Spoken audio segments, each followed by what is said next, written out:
Dupe, the housemaid, knelt on the cold tiles. Her eyes were red, her hands clasped tightly in front of her, and her whole body trembled. Silas stood still, confused. "What's this?" he asked, his voice low. Dupe looked up at him, her voice shaking. "Please, sir, don't go out today. Something terrible will happen." Silas blinked, not understanding. "What are you talking about?" "I had a dream last night," she whispered. "You were wearing this same outfit. You entered your car, and you never came back. There was blood everywhere. People were screaming your name." Her voice broke. "Please, don't go." The air in the room shifted. Heaviness settled, thick and still. This wasn't one of those overdramatic dreams people laughed about at breakfast. No, Dupe looked truly terrified. Silas's phone buzzed in his pocket. Toby, again. He was already late for the investors' meeting. Everything hinged on this deal. "Billions. Get up," Silas said, voice firm but low. "This isn't the time." Dupe stayed on her knees, hands pressed against the floor.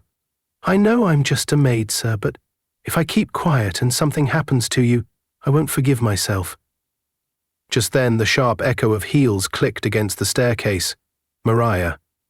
She descended slowly, her robe cinched tight, her face already brushed with light makeup. She stopped when she saw Dupe on the floor. "What exactly is going on here?" she asked coolly. "She's telling me not to leave the house," Silas replied, eyes still on Dupe. Mariah stepped down and crossed her arms. "Why?" Dupe didn't look up.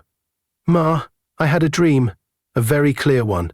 If he leaves the house today, he won't come back alive." Mariah scoffed. "This is why I said we should have let this girl go. Now she's suddenly a prophet." "Moro," Silas began. "No, let me speak," she snapped. "You have an important meeting today.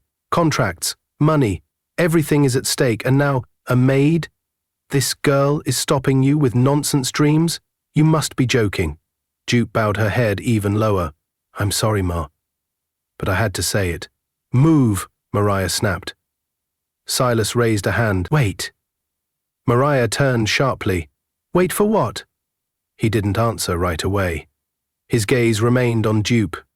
There was something about her voice, something too honest. She wasn't trying to gain attention or impress anyone. She looked like someone who had seen something and couldn't unsee it. Then it hit him. That feeling, not loud, not dramatic, a quiet warning, a deep unease in his chest. "Don't go." He stepped back slowly, walked to the center table, and dropped his car key beside his phone. "I'm not going," Dupe gasped softly. Mariah's mouth fell open. "You're not what?" I said, "I'm not going." "For God's sake, Silas." He turned away from the door and sank into the couch, hands folded, eyes fixed on the marble floor, as if it held the answers he needed. Mariah stared at him, stunned. "You're letting this girl manipulate you over a dream? You're letting this girl manipulate you over a dream?" "She's not manipulating me," he said quietly. "Something doesn't feel right." Mariah hissed, spun around, and stormed back upstairs, muttering under her breath. Dupe slowly rose to her feet, wiped her face, and picked up the cup of water she had left earlier. Her hands still shook. Silas remained seated, heart pounding. He didn't understand the fear he felt, but it was real as the look in Dupe's eyes. What he didn't know was that this was just the beginning. Chief Silas Ademoye wasn't just wealthy, he was respected. He didn't chase fame or post for the cameras, no flashy interviews, no noisy birthdays, but in every serious real estate circle in Nigeria, his name held weight. He co-owned one of the most powerful property firms in Lagos, Crest Rock Real Estate Group, alongside his longtime best friend, Toby Onishila. They had built it from scratch, starting with cold calls from a tiny office in Yaba, hustling with a single laptop. Now, they were signing billion-naira land deals in Banana Island and Maitama. Silas was the mind, Toby was the mouth. Silas, the strategist. Patient, perceptive, always listening. Toby, the charmer. Bold, fast-talking, always ready to sell a dream. People admired their friendship, called them brothers. But Silas knew the truth. Behind the laughter, the wine glasses, the handshakes, they were not the same. Still, the company was booming, life was good, and at home, everything looked perfect. On the outside, Silas had a stunning wife, Mariah, tall, slim, always glowing like she stepped out of a beauty ad. Their house in Lekki was modern and pristine. Gym equipment no one used, imported candles in every room, enough designer shoes to start a boutique. They were the ideal couple. Matching outfits at weddings, flawless anniversary photos, compliments everywhere. God really blessed you two. You're perfect together. But behind closed doors, the truth lived in silence. She walks like a market woman. Each time, Silas came home to a packed bag and a new name. He tried to protest once. "I'm not running a school," Mariah snapped. "This is my house. If I don't like someone, they leave." So, Silas stopped arguing, focused on work, on peace. Then, one quiet Friday, the last maid left without warning. Silas returned home to cold food and unfolded clothes. Mariah was in the spa room, sleeping. That evening she announced, "I found a new one, she's arriving tomorrow." Enter Dupe. Quiet, small, brown-skinned, hair neatly cornrowed, plain gown, flat slippers, no earrings, no noise. She greeted politely, then got straight to work. Within hours, she had swept, mopped, cleaned the guest toilet, arranged the pantry, without being told. She didn't touch anything that wasn't hers, didn't ask unnecessary questions, didn't seek attention. But Silas noticed her, not in a lustful way, in a curious way. She was different. Other maids lazed, gossiped, faked busyness. Dupe didn't. She woke before sunrise, ironed clothes like a hotel staff, cleaned windows without reminders. Even Mariah, who never praised anyone, once admitted, "She's not as annoying as the others." High praise coming from her. Weeks passed, the house stayed calm. Silas would come home to hot food, clean laundry, and an odd, precious silence. No shouting, no tension. Once, he looked at Dupe and thought, "Finally, someone who brings peace." But Silas didn't know peace wasn't why Dupe had entered his life. That morning, Silas sat still. His car keys lay beside his phone. The room was quiet except for the soft hum of the AC. He should have been at the meeting, sealing deals, smiling for the cameras. Instead, he sat, motionless. The image of Dupe on her knees kept replaying. Her voice, her tears, her warning. He felt like he had just escaped something deadly. His phone lit up. Toby again. Silas sighed and picked up. "Guy," Toby snapped. "What's going on? You didn't show. The investors are pissed. I had to cancel." "I know." "Cancel? Bro, do you even understand what was on the table today? That deal was gold." "I know," Silas repeated, voice flat. "What's happening, Silas? Talk to me." Before he could reply, another call came through. His secretary phoned me. He switched lines. "Hello, sir?" Her voice trembled. "Sean? Your driver. He's been in an accident." Silas sat upright. "What?" "Third mainland bridge. A truck lost control. Hit your car. The Lexus. It's somersaulted. He's in the hospital, unconscious. We thought you were in the car." Silas slowly lowered the phone. Same car, same route, same time. He stared at the floor. A chill ran through him. What if he hadn't listened? What if he had gone? The silence in the house now felt loud. Footsteps broke his thoughts. Mariah appeared from the hallway, robe tied, phone in hand. "So you're just going to sit here all day?" she said. Silas didn't look up. "There was an accident." She raised a brow. "Okay?" Sean took the car. A truck hit him. "The car's gone." She froze. "And you think that means—" "What?" "If I had gone, I might be dead." She scoffed. "Now it's a spiritual story? Accidents happen every day in Lagos." He looked at her. "You're not even shaken." "Why should I be?" "You're right here, aren't you?" Her face was cold, emotionless. No worry, no relief. Something shifted in his chest. "I'm keeping her," he said. "Keeping who?" "The maid. She needs to go. She saved my life. She caused unnecessary drama. She stays," Silas said firmly. Mariah froze. Her lips parted as if to argue, but she didn't. She turned and walked away, leaving behind the scent of perfume and tension. Silas leaned back into the couch, hands clasped. He wasn't thinking about Jupe anymore. He was thinking about something else. Something was off. He had no proof, but he could feel it. Nothing in his life was as it seemed. "Stop ignoring the warnings," Silas said quietly. Toby raised an eyebrow but didn't argue. "Let's not forget, the Dubai deal is still on. We just need your signature." Silas nodded. "Send the documents." Toby grinned. "That's what I like to hear." But later that night, when the folder arrived and Silas opened it, something felt wrong. His body tensed. The numbers didn't match what had been previously discussed. The land value was significantly lower, and the foreign payout account? It wasn't one he recognized. Then he remembered. "Please, don't sign anything this week. You could end up in jail for something you didn't do." He didn't sign. Instead, he locked the file in his drawer and quietly began investigating. He reached out to a trusted friend in finance. What they uncovered was worse than he imagined. Toby had been siphoning company funds into secret offshore accounts.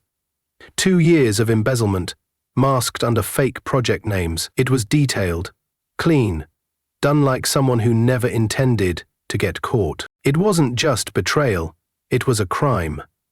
But Silas wasn't just being betrayed at work. At home, things were crumbling. Mariah grew restless. She began targeting Dupe, the housemaid. "She's too comfortable," Mariah snapped one morning, slamming a drawer. "Too quiet. I don't trust her." "She's efficient," Silas replied without looking up. "She's disrespectful. She's disciplined." Mariah folded her arms. "She's going." Silas looked at her. "She's staying." Mariah's voice rose. "You're choosing a maid over me?" "I'm choosing my peace." That night, Mariah locked herself in the guest room. She paced, boiled inside, then picked up her phone and dialed Toby. They were armed, Toby. They waited. What happened? He changed his route. Again? Because of her. Toby exhaled. She called him, told him to take a different route. It's like she sees every trap before it's set. Mariah's voice dropped. "I'm tired. I hate living here. I hate pretending. I hate sharing a bed with a man I don't love." "You love me," Toby said quietly. "Yes," she whispered. "That's why I did all this. But it's dragging, Toby. It's falling apart. If nothing happens soon, I'm walking away." Saturday evening came slow and quiet. Silas sat on the balcony, scrolling through audit reports on his tablet. Mariah walked into the living room dressed in a fitted travel gown. Her scarf lay loose over her braids. Nails freshly painted, she stood near the staircase, checking her phone. "I'll be leaving tomorrow morning," she said. Silas didn't look up. "Where to?" "Abeokuta. Daddy's not feeling well. I need to see him." He nodded. "All right." "I'll be back Monday." "Okay." She waited for more. A question, a hug, a safe trip. Nothing came. Silas returned to his screen. Something about the silence made her nervous. Still, she smiled and walked away.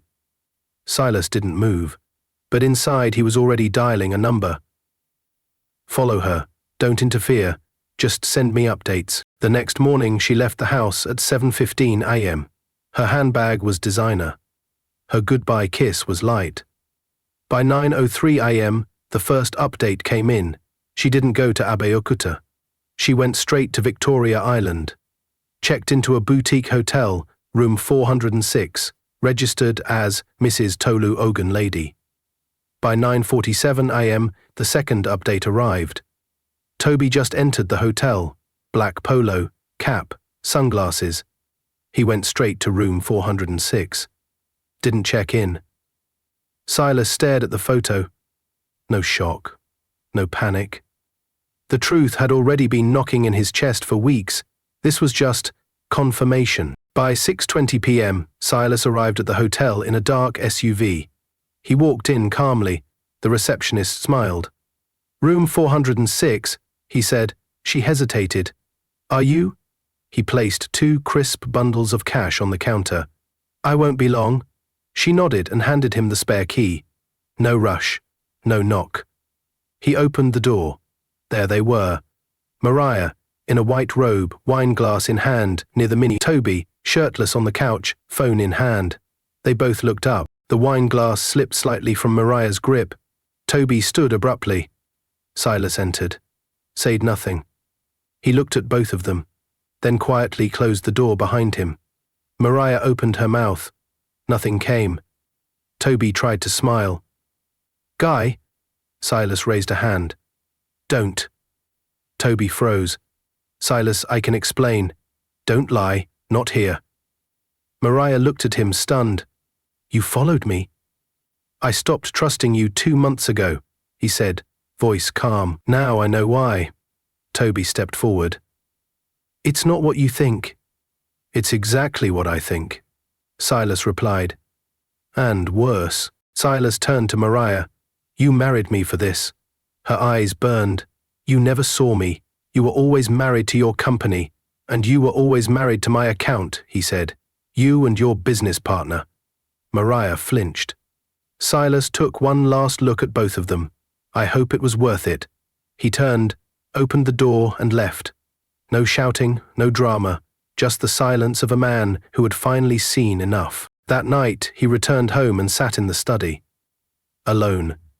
No tears, no breakdown. Just 2 phone calls. One to his lawyer, the other to his company accountant. Prepare divorce papers and begin the process to buy out Toby's shares. Silas didn't eat for 2 days. The house was full of furniture, but empty of peace. Every photo mocked him. Every memory stung. He didn't cry. He couldn't. The pain didn't come with tears. It came with silence, the kind that wraps around your chest and refuses to let go. The woman he married, gone. The friend he trusted, dead to him. And the maid? Still sweeping, folding, serving. The day the divorce papers came back, signed, Silas didn't flinch. Mariah didn't show. She sent her lawyer. "She agrees to everything," he said. "Just wants her peace." Her peace. After plotting his death, sleeping with another man, betraying him for years. She wanted peace. Silas signed the papers. Calm hands. But a burning chest. That night he sat alone in the living room, curtains open, lights on. But the house felt like a coffin. Then she walked in. Dupe. No knock, no hesitation, just quiet, graceful strength. "I'm leaving tomorrow," she said softly. Silas looked up. "Why?" "My assignment here is over." He stared at her. Of all the people in his life, she was the only one who never lied, who saw danger and spoke up, who risked everything for him. "You don't have to go," he said, his voice cracking. "You're the only person who hasn't hurt me." "I know," she said gently. "But I wasn't sent to stay. I was sent to save." Silas stood slowly, walked to her. "If you had signed that document," she continued, "you'd have lost everything. Your company, your name, your freedom. You'd be in jail while the ones who planned your death kissed each other over breakfast."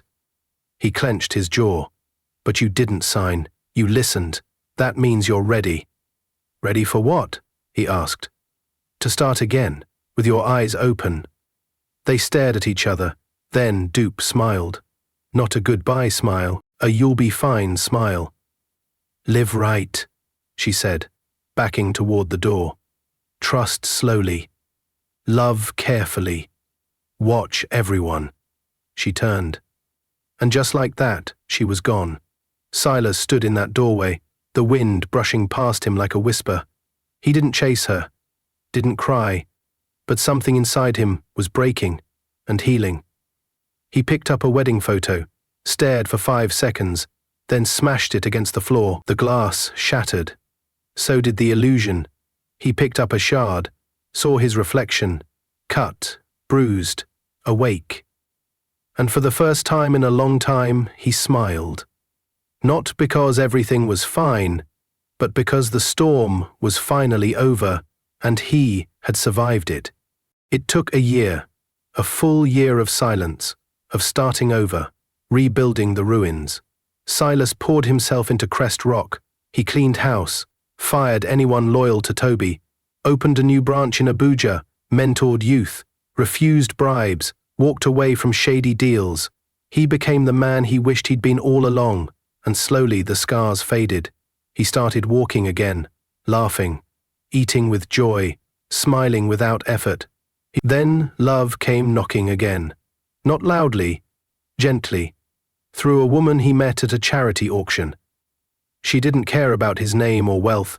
She cared about books, children, quiet things. He didn't rush, didn't announce it.